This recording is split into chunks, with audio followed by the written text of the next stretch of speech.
छत्रपति शिवाजी महाराज ने 26 अप्रैल 1645 में हिंदवी स्वराज स्थापित करने की शपथ ली थी।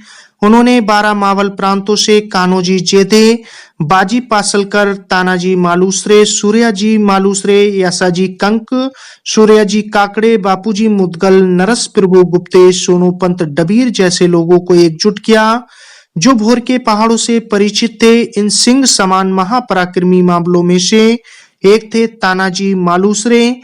तानाजी या तान्हाजी मालुसरे छत्रपति शिवाजी महाराज के वीर सेनापति और मराठा सरदार थे। इनकी वीरता के कारण शिवाजी इन्हें सिंह कहा करते थे। तानाजी मालुसरे सतारा में 1600 ईस्वी में जन्मे थे। इनकी माता का नाम पार्वती बाई और पिता का नाम सरदार कोलाजी था।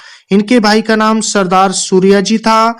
जब शिवाजी कोडाना किले को जीतने निकले थे तब तानाजी अपने पुत्र के विवाह में व्यस्त थे। चारों ओर उत्सव का वातावरण था। तभी उन्हें छत्रपति शिवाजी महाराज का संदेश मिला कि माता जीजाबाई ने प्रतिज्ञा की है कि जब तक कोडाना दुर्ग पर मुगलों के हरे झंडे को हटाकर भगवा ध्वज नहीं फहराया जाता तब तक वे अन्न जल ग्रहण नहीं करेंगी। तुम्हें सेना लेकर इसी समय इस दुर्ग पर आक्रमण करना है और अपने अधिकार में लेकर भगवा ध्वज फहराना है। ये संदेश पाकर तानाजी ने कहा कि विवाह के बाजे बजाना बंद करो और युद्ध के बाजे बजाओ। तभी देखा गया कि सभी ने तानाजी से कहा कि पहले पुत्र का विवाह तो हो जाने दो, फिर आज्ञा का पालन कर लेना। लेकिन तानाजी ने ऊंची आवाज में कहा, नहीं, पहले कोडाना दुर्ग का विवाह होगा, बाद में पुत्र का विवाह। यदि मैं जीवित रहा तो युद्ध से लौटकर विवाह का प्रबंध करूंगा। यदि मैं युद्ध में काम आया तो शिवाजी महाराज हमारे पुत्र का विवाह करेंगे। इसके बाद सेना लेकर वीर तानाजी शिवाजी से मिलने पहुंचे। उनके साथ उनके भाई और 80 वर्षीय सेलार मामा भी थे। वहां पहुंचकर शिवाजी महाराज ने उनका स्वागत किया और दोनों में परामर्श होने के बाद फिर वे सेना लेकर दुर्गम कोडाना तुर्क के लिए निकल पड़े। तानाजी के नेतृत्व में मराठा सेना ने रात में आक्रमण कर दिया। दुर्ग के लिए भीषण युद्ध हुआ। कोडाना का दुर्गपाल उदय भानु राठौड़ था जो कि मुगल सेनापति जय सिंह के आदेश पर किले की रक्षा कर रहा था। उसके साथ लड़ते हुए तानाजी महाराज वीरगति को प्राप्त हुए। थोड़ी ही देर में शेलार मामा के हाथों उदय भानु भी मारा गया। सूर्योदय होते होते कोडाना दुर्ग पर भगवा ध्वज फहरा दिया गया। 1670 ईस्वी में कोडाना किले सिंहगढ़ को जीतने में तानाजी ने वीरगति प्राप्त की थी। शिवाजी को जब यह समाचार मिला तो उन्हें दुख के साथ प्रसन्नता भी हुई।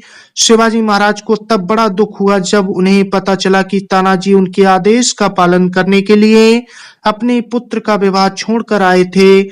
तब उनके मुख से निकल पड़ा, गढ़ आला पड़ सिंह गेला, अर्थात गढ़ तो हाथ में आया परंतु मेरा सिंह तानाजी चला गया। आपको बताना चाहूंगा तानाजी को बहुत याद किया गया और उन्हीं की याद में सिंहगढ़ हो गया इस किले का नाम, जो कोडाना किला था। ये किला लगभग 4304 फुट की ऊंचाई पर स्थित है। तानाजी ऊपर पहुंचने के लिए लगभग 2300 फुट चढ़े होंगे। तानाजी 342 सैनिकों के साथ अंधेरी रात में चढ़े और जाकर अंदर से किले का दरवाजा खोल दिया, जहां अंधेरे में ही उनके भाई सूर्याजी 500 अन्य सैनिकों के साथ आकर इंतजार कर रहे थे। दोनों का लगभग 5000 मुगल सैनिकों के साथ भयंकर युद्ध हुआ था। युद्ध करते समय जब उनकी ढाल टूट गई तब उन्होंने अपने सिर के फेंटे को अपने हाथ पर रखकर और तलवार के बार पे अपने हाथों पर झेलने के लिए मजबूर हो गए। युद्ध के दौरान तानाजी अपने सैनिकों की हिम्मत बढ़ाने के लिए जोर जोर से गाना गाने लगे। उनकी वीरता को देखकर सैनिकों में जोश भर गया और उन्होंने 5000 मुगल सैनिकों को धूल चटा दी। तानाजी महाराज की वीरता और उनके बलिदान को कभी नहीं भूला जा सकता।